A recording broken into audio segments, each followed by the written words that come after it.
Olá amigos, estou de volta, sou o professor Carlos Augusto Monteiro. Estamos no estudo do processo do trabalho para a primeira fase da OAB. Esta é a aula de número 25, onde iremos tratar do quarto pressuposto extrínseco dos recursos, a tempestividade.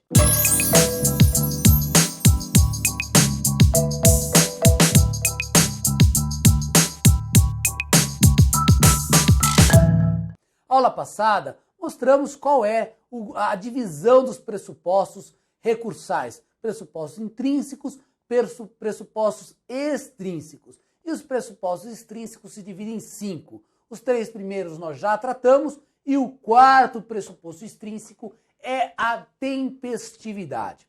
Tempestividade nada mais é do que o recurso tem que ser interposto no prazo legal. Interpor recurso fora do prazo, ele não será conhecido por intempestividade. A grande maioria dos recursos no processo de trabalho, ou quase todos, o prazo é de 8 dias. Lembra disso? 8 dias. Recurso ordinário, recurso de revista, agravo de instrumento, agravo de petição, tudo 8 dias.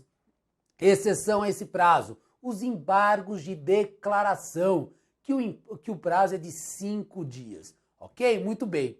Mas agora a gente tem que lembrar de algo que nós falamos lá atrás, quando tratamos dos atos e prazos processuais, que é a contagem do prazo.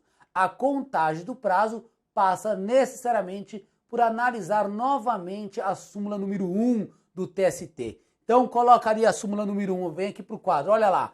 Intimação trabalhista, prazo judicial. Quando a intimação tiver lugar na sexta-feira, ou a publicação com efeito de intimação for feita nesse dia, o prazo judicial será contado da segunda-feira imediata, inclusive, salvo se não houver expediente, caso em que fluirá do dia útil que se seguir.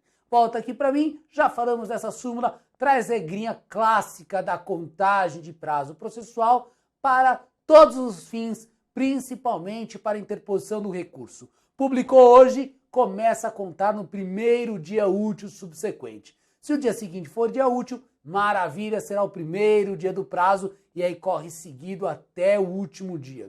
Se o dia seguinte for um final de semana, aí pula o final de semana e começa a correr na segunda-feira, se não for feriado.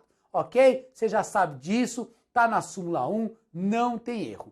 Agora, vem aqui pro quadro, lembrar que o prazo, a regra são 8 dias, mas lembrar também do decreto 776 de 69, que traz o prazo em dobro, prazo de 16 dias para a União, Estados, Distrito Federal e municípios, bem como autarquias ou fundações de direito público federal, estaduais e municipais que não explorem atividade econômica.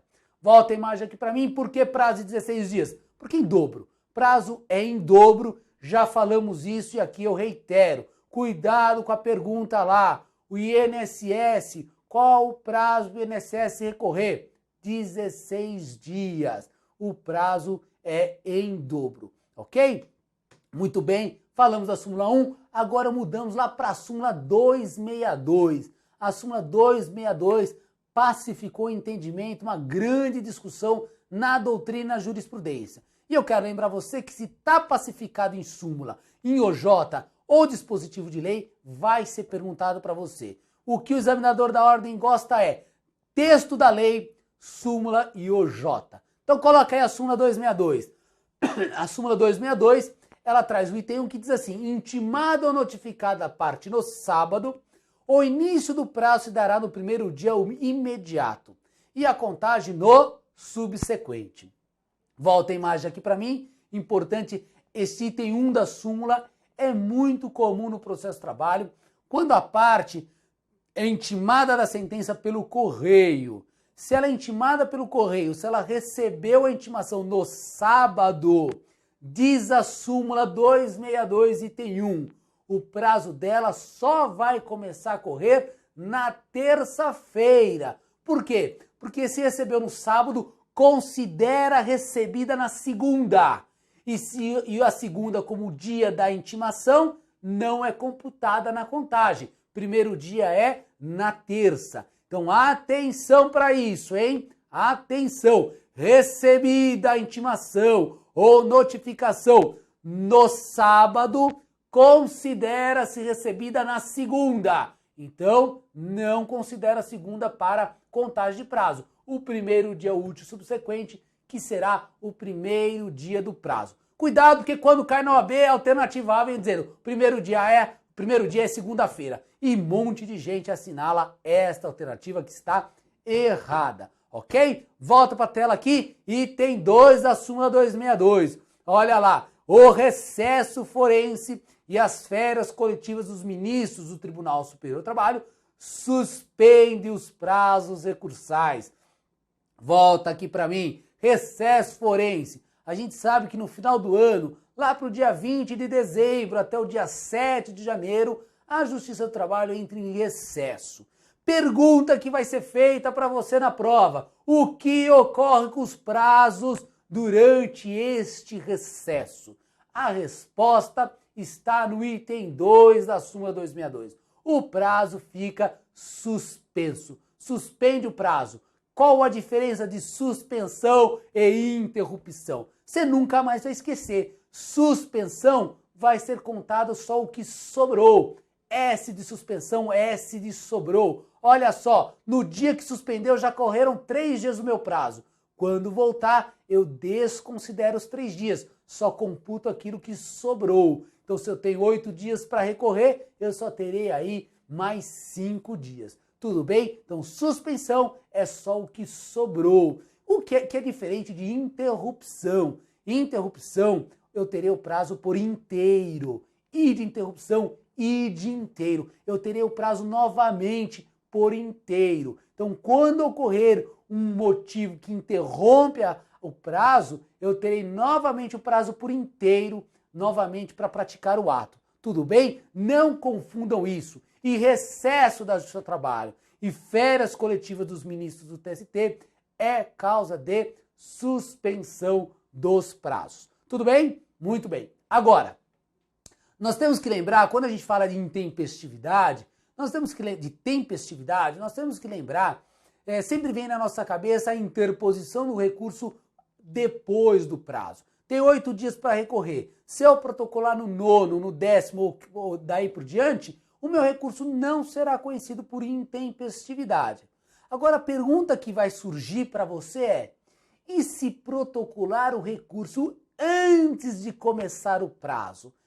Porque muitas vezes a sentença está disponível na internet. A parte lê a sentença e fala, puxa, já vou recorrer. O que ocorre? É possível, é permitido recorrer antes de começar o prazo? A questão chegou lá no TST e o TST, mais uma vez, pacificou o entendimento através de uma súmula. Súmula 434. Anote aí, asterisco no seu caderno, coloca na tela a súmula 434. Olha só, súmula 434 TST, recurso, interposição antes da publicação do acordo impugnado. Extemporaneidade. Olha só, é extemporâneo recurso interposto antes de publicado o acordo impugnado.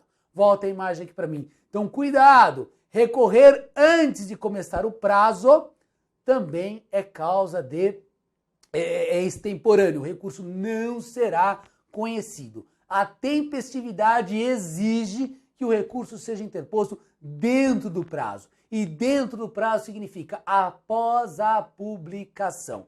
Ok? Essa súmula tem o item 2, coloca aí na tela, diz assim: a interrupção do prazo recursal em razão da interposição de embargos de declaração pela parte adversa não acarreta qualquer prejuízo àquele que apresentou o seu recurso tempestivamente. Volta a imagem aqui para mim. Evidentemente, claro, publicou a sentença, a parte ela pode optar entre entrar com embargos, opor embargos ou recorrer para o tribunal. Se uma parte recorreu para o tribunal e a outra apresentou embargos, a interrupção do prazo pelos embargos de uma das partes não prejudica o recurso interposto pela outra, ok? Cuidado com isso, atenção para a súmula 434 do TST, é súmula recente, é súmula nova e por isso pode aparecer para você. Tudo bem? Então, tempestividade, o quarto pressuposto recursal extrínseco, é isso que você precisa saber. Na próxima aula, iremos falar do quinto pressuposto recursal, que é o preparo. Até lá!